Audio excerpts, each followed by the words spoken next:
नमस्कार, आपका हार्दिक स्वागत है। आज हम कारक से संबंधित महत्वपूर्ण प्रश्नोत्तरी पर चर्चा करने जा रहे हैं, जो आगामी परीक्षा की दृष्टि से अति उपयोगी सिद्ध होंगी। पहला जो प्रश्न है, हिंदी भाषा में कारकों की संख्या मानी गई है, अर्थात हिंदी भाषा में कारक कितने हैं। पहला जो विकल्प है वह है 5, ख, 6, ग, 7, घ, 8। उत्तर है 8। आगे बढ़ते हैं, 2 नंबर प्रश्न को देखते हैं। पेड़ पौधे हमें ऑक्सीजन देते हैं, उक्त वाक्य में कौन सा कारक है। क करण कारक, ख अधिकरण कारक, ग संबंध कारक, घ कर्ता कारक। उत्तर है घ कर्ता कारक। आगे बढ़ते हैं, अगला प्रश्न देखते हैं क्या है। सज्जन को गले लगाओ, वाक्य में कौन सा कारक है। क कर्ता कारक, ख कर्म कारक, ग संप्रदान कारक और घ अधिकरण कारक। उत्तर है ख कर्म कारक। आगे बढ़ते हैं, 4 नंबर प्रश्न, राजा सेवक को कंबल देता है, वाक्य में रेखांकित पद में कौन सा कारक है। सेवक को रेखांकित किया गया है और पूछा गया है कि कौन सा कारक है।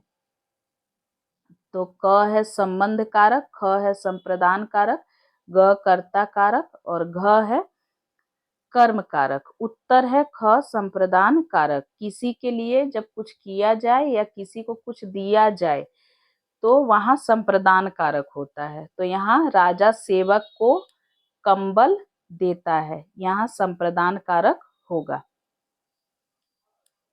आगे बढ़ते हैं, 5 नंबर जो प्रश्न है उसको देखते हैं क्या है। मैंने राजेश को 50,000 रुपए दिए, वाक्य में कौन सा कारक है।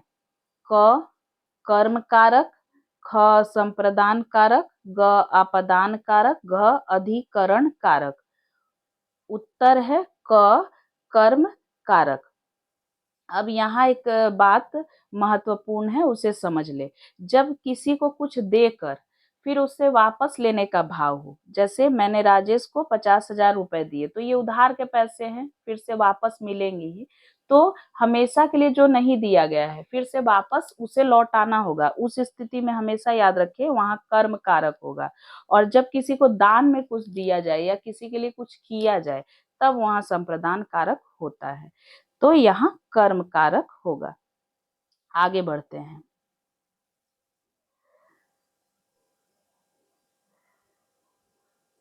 किस विकल्प में अपदान कारक का प्रयोग हुआ है। क वह कलम से पत्र लिखता है, ख सोहन को विद्यालय से निकाला, ग वासुदेव ट्रेन से जयपुर जाएगा, घ श्याम गेंद से खेल रहा है। तो प्रयुक्त सभी में हम देखते हैं कि सोहन को विद्यालय से निकाला, यहाँ अलग होने का भाव है, दूर जाने का भाव है, तो यहाँ अपदान कारक होगा। आगे बढ़ते हैं,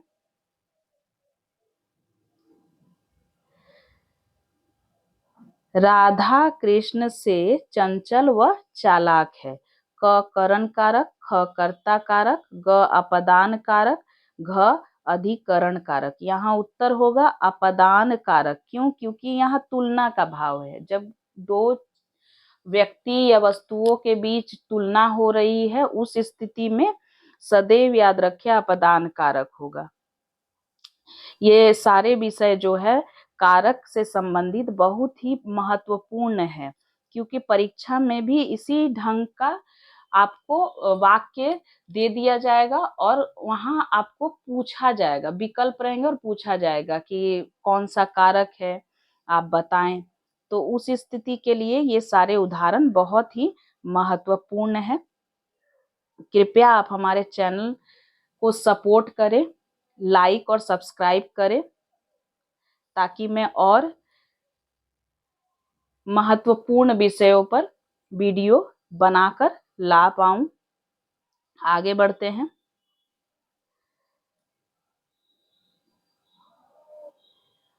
आपका पत्र मिला वाक्य में कौन सा कारक है? क अपदान कारक, ख संबंध कारक, ग संबोधन कारक, घ संप्रदान कारक। उत्तर है संबंध कारक।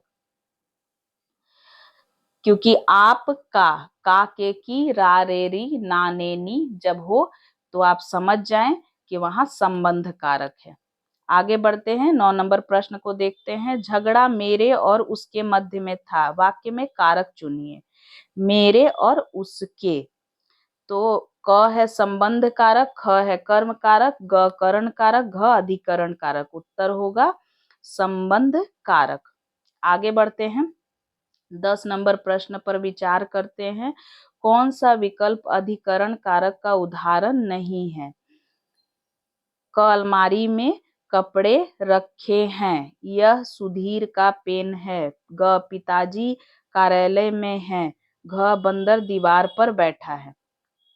तो ख यह सुधीर का पेन है, यह अधिकरण कारक नहीं है। शेष सभी अधिकरण कारक के उदाहरण है, क्योंकि क्रिया जहां हो रही है, क्रिया का आधार, अलमारी में कपड़े रखे हैं, पिताजी कार्यालय में हैं, बंदर दीवार पर बैठा है, तो ये तीनों ही अधिकरण कारक के उदाहरण है। सिर्फ ख जो विकल्प है, यह सुधीर का पेन है, यह अधिकरण कारक नहीं है, यह संबंध कारक है। आगे बढ़ते हैं, 11 नंबर प्रश्न को देखते हैं। देवेंद्र मैदान में खेल रहा है, वाक्य में कौन सा कारक है?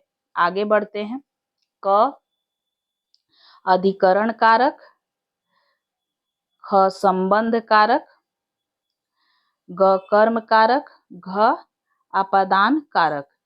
देवेंद्र मैदान में खेल रहा है, में और पर जो विभक्ति है वो अधिकरण कारक की है, साथ ही साथ क्रिया के आधार का पता चले कहाँ पर क्रिया हो रही है।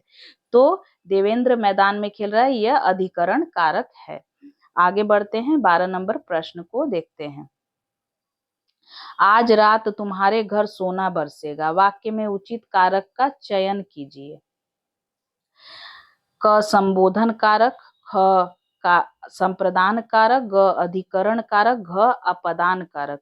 आज रात तुम्हारे घर सोना बरसेगा, अधिकरण कारक, क्योंकि यहाँ पता चल रहा है कि क्रिया जहां होगी उस आधार का पता चल रहा है। तुम्हारे घर में विभक्ति जो है यहाँ छुपी हुई है। कभी कभी ऐसा होता है कि अधिकरण जो कारक है उसकी विभक्ति छिपी हुई होती है, तो यहाँ अधिकरण कारक है। आगे बढ़ते हैं, 13 नंबर प्रश्न को देखते हैं। मैं आपकी शरण में आया हूँ, वाक्य में कौन सा कारक है? क अपदान कारक, ख अधिकरण कारक, ग संप्रदान कारक, घ करण कारक। मैं आपकी शरण में आया हूँ, तो यहाँ होगा अधिकरण कारक। आगे बढ़ते हैं, हे प्रभु मेरी इच्छा पूर्ण करो, वाक्य में कौन सा कारक है? अधिकरण कारक, संबंध कारक, संबोधन कारक और अपदान कारक। हे प्रभु विस्मयादि बोधक का चिन्ह है, तो इससे स्पष्ट हो जाती है बात कि जब किसी को पुकारने का या सावधान करने का या डरने का भाव हो, तो वहां पर क्या होता है? संबोधन कारक। जब हम अपनी भावनाओं को व्यक्त करें, सीधी सी बात है, जब अपनी भावनाओं को हम व्यक्त करते हैं तो वहां पर, और विस्मयादि बोधक का चिन्ह भी हो तो संबोधन कारक होगा। आगे बढ़ते हैं, 15 नंबर प्रश्न को देखते हैं। भूखे को अन्न दो और प्यासे को जल, वाक्य में उचित कारक का चयन कीजिए। क कर्म कारक, ख अधिकरण कारक, ग संप्रदान कारक और घ अपदान कारक। भूखे को अन्न दो और प्यासे को जल, इसमें कारक कौन सा होगा? संप्रदान कारक। किसी को अन्न देने और प्यासे को जल, यहाँ दान का भाव है तो संप्रदान कारक। 16 नंबर प्रश्न को देखते हैं। पीयूष राम को पीट रहा है, रेखांकित पद में उचित कारक का चयन कीजिए। रेखांकित पद है पीयूष, ये विकल्प देख लेते हैं कौन कौन से है। क है कर्म कारक, ख करण कारक, ग कर्ता कारक और घ संबंध कारक। तो उत्तर होगा कर्ता कारक। राम को पीट रहा है, तो पीटने का काम किसके द्वारा हो रहा है? पीयूष के द्वारा। तो क्रिया जिसने की, जिसके द्वारा कार्य होने का बोध हो, तो वो होता है कर्ता। तो यहाँ पीयूष है कर्ता, क्योंकि पीयूष को ही रेखांकित किया गया है। अगर कह देते कि राम को रेखांकित किया जाता, तो उत्तर हो जाता कर्म कारक, क्योंकि उस पर क्रिया का प्रभाव पड़ रहा है। आगे बढ़ते हैं, 17 नंबर प्रश्न को देखते हैं। नरेंद्र के चारों ओर छात्र बैठे थे, वाक्य में कौन सा कारक है? क करण कारक, ख कर्म कारक, ग संबंध कारक, घ अपदान कारक। नरेंद्र के चारों ओर छात्र बैठे थे, तो ये आपका होगा कर्म कारक। जब चारों ओर, चारों दिशाओं, दोनों तरफ इस तरीके के जब शब्द हों, तो आप समझ ले कि वहां कर्म कारक होगा। जैसे पिताजी महाविद्यालय की ओर जा रहे हैं, तो ध्यान रखें ऐसे वाक्यों में कर्म कारक होता है। आगे बढ़ते हैं, हे राम तुम कहाँ हो, वाक्य में किस कारक का प्रयोग हुआ है? क संबंध कारक, ख संबोधन कारक, ग अपदान कारक, घ अधिकरण कारक। उत्तर होगा संबोधन कारक, क्योंकि हे, अरे, अहे जब इनका प्रयोग हो, याद रखना है, और विस्मयादि सूचक चिन्ह हो, तो संबोधन कारक होता है। आगे बढ़ते हैं, 19 नंबर प्रश्न को देखते हैं। बच्चे कुत्ते से डरते हैं, रेखांकित पद में उचित कारक की पहचान कीजिए। क कर्ता कारक, ख संप्रदान कारक, ग अपदान कारक, घ करण कारक। बच्चे कुत्ते से डरते हैं, सदैव याद रखिए जहां पे डरने का भाव हो, लज्जित होने का भाव हो, दूर जाने का भाव हो, अलगाव का भाव हो, तुलना का बोध हो, तो हमेशा याद रखें कि वहां अपदान कारक होगा, और से विभक्ति चिन्ह भी हो, अपदान कारक। और ये जो वाक्य है, बच्चे कुत्ते से डरते हैं, या मान लीजिए कर्ता को परिवर्तित कर दिया जाए, राम कुत्ते से डरता, इस तरीके से वाक्य अक्सर परीक्षाओं में पूछे जाते हैं। और जो विद्यार्थी है या अभ्यर्थी है, वो अक्सर परेशान हो जाते हैं कि कौन सी से कौन सा अपदान है, करण है, कौन सा कारक है। तो सदैव याद रखें जहां पे भी डरने का भाव हो, अपदान कारक। आगे बढ़ते हैं, 20 नंबर जो प्रश्न है, किस वाक्य में अधिकरण कारक का प्रयोग नहीं हुआ है? क गेंद छत पर रखी है, ख पिताजी कार्यालय में है, ग अलमारी में कुछ पैसे रखे हैं, घ सड़क के दोनों ओर पौधे लगे हुए हैं। गेंद छत पर रखी है, क्रिया हो रही है छत पर ही, ये अधिकरण कारक है। आगे बढ़ते हैं, पिताजी कार्यालय में है, क्रिया कार्यालय में हो रही, पिताजी कार्यालय में है, ये भी अधिकरण। अलमारी में कुछ पैसे रखे, पैसे कहाँ रखे हैं? क्रिया का आधार अलमारी, तो ये भी अधिकरण हुआ। सड़क के दोनों ओर, मैंने अभी बताया था ना, दोनों ओर, चारों ओर, जब ऐसे शब्द हो वाक्य में, आंख मूंद कर आप मान ले वो कर्म कारक है। तो ये अधिकरण कारक का प्रयोग कहाँ नहीं हुआ है? घ जो विकल्प है, सड़क के दोनों ओर पौधे लगे हुए हैं। तो ऐसे ही मजेदार उदाहरणों के साथ मैं एक नए वीडियो में आपसे फिर से मिलूंगी। तब तक के लिए धन्यवाद।